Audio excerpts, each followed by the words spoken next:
Hi everyone, today we will talk about how to fix or how to solve Twitter sign-up problem.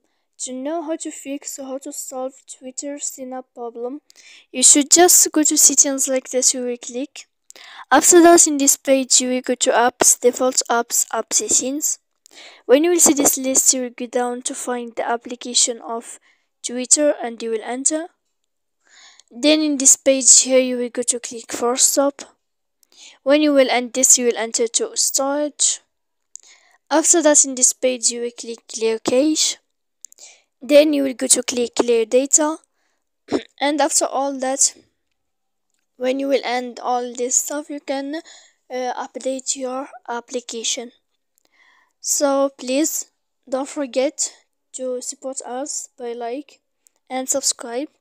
See you next time in another video, and thank you for watching.